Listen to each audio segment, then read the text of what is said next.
सगलाने राम राम। मैं हूं रिपोर्टर नील जज्बाती और आप देख रहे हैं अपना क्षेत्र की सबसे विश्वसनीय खबर। आज आप बात करें तो अपने सामने गुरुजी हैं, बाको नाम है गोविंद जी और ये बड़ा पत्रकार रहेड़ा से। और आपने पहले बबाई को इतिहास ही बता चुके हैं, बबाई में पानी की जो व्यवस्थाएं हैं उनके बारे में बता चुके हैं, बावड़ी के बारे में बता चुके हैं। लेकिन आज मेरा प्रश्न है, मैं बहुत बार इतिहास का पन्ना में यो पढ़ने को मिलो कि बबाई में एक स्वतंत्रता सेनानी रेड़ा से जिसका नाम है मोतीलाल जी सैनी। तो वहां के बारे में आप चर्चा करेंगे आज ये वीडियो में। हाँ गुरु जी, राम राम साहब। राम राम।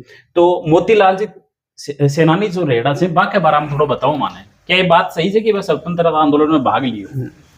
ये बात सत्य है कि बबाई के मोतीलाल सैनी जी गांव के एकमात्र ऐसे स्वतंत्रता सेनानी थे जी जिन्होंने स्वतंत्रता आंदोलन में भाग लिया। जी जी और उनमें देश को आजाद कराने की भावना कूट कूट करके भरी हुई थी।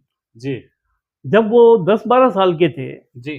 तब वो यहाँ के जो सेठ थे, चौधरी परिवार, अच्छा। उनके साथ में रोजी रोटी के लिए कलकत्ता चले गए। और कलकत्ता जाने के बाद में उन्होंने वहाँ जी वो लोग संपर्क में आ गए कई क्रांतिकारियों के, जी जो उस समय साइक्लो स्टाइल से और कागज छाप करके अच्छा और वो वितरित किया करते जी थे। जी जी जी वो एक वॉलेंटियर के रूप में उन्होंने उस पे काम करना शुरू किया। जी। उसके बाद में उनको पकड़ लिया गया। तो उन्होंने उससे बचाव के लिए उनकी जो वो साइक्लो स्टाइल मशीन थी जी उन्होंने उसको समुद्र में फेंक दिया। जी नदी जो हुगली नदी जी, है जी, उसमें जी। फेंक दिया और वो बच करके भग करके और वापस बवाई आ गया। जी लेकिन उन्होंने अपना कर्म जारी रखा। जी। वो जो था उन्होंने वो पूरी तरह से रखा। और जब देश आजाद हो गया जी तो वो पहला व्यक्ति था जिसने भूर भवानी मंदिर के ऊपर जाकर के और तिरंगा फहराया था। यानी आपने जब बबाई से भी बबाई में जो पहाड़ी के पहाड़ी ऊपर के मंदिर ऊपर है, तिरंगा उसके भाई ऊपर बबाई वाला सुन लो, पहाड़ी के ऊपर जो मंदिर है बी पे अपना स्वतंत्रता सेनानी कौन है?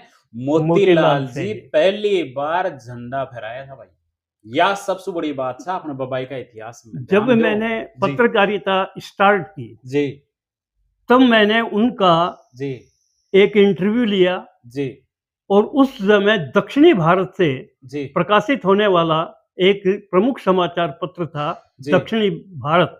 दक्षिणी भारत। दक्षिणी भारत। जी जी उस समाचार पत्र में उनकी जीवनी और जी। वो पूरा उनका विवरण मैंने जी। उसमें प्रकाशित किया।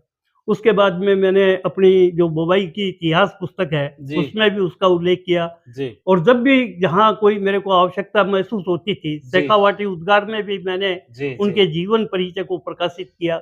और जी। जहाँ तक भी हो सकता था जी कि उनको जीवन को, उनके क्रियाकलापों को जी आम जनता के सामने लाने का पूरा प्रयास किया। लेकिन यहाँ के जो सैनी समाज था जी वो इतना कृतघ्न निकला जी कि उस व्यक्ति के प्रति उन्होंने कभी कोई सोच रखी नहीं। जबकि यहाँ 2-2 सरपंच भी बन लिए, जी सरपंचों के लाइन में भी लग रहे हैं, लेकिन उस व्यक्ति के कृतित्व व्यक्तित्व को निखारने में जी। उनका कोई योगदान नहीं है। और 2-2 3-3 बार उनके परिवार के लोग डेलीगेट भी चुन लिए गए, तो लेकिन उन्होंने उसके लिए कुछ किया ही नहीं। तो गुरुजी आप अठेगा जो सरपंच है वह के ऊपर एक आक्षेप दे दियो कि भाई अपना बबाई का एक स्वतंत्रता सेनानी और वह के नाम सु बबाई में कड़े कोई संस्था को नहीं, कोई तिरायो को नहीं।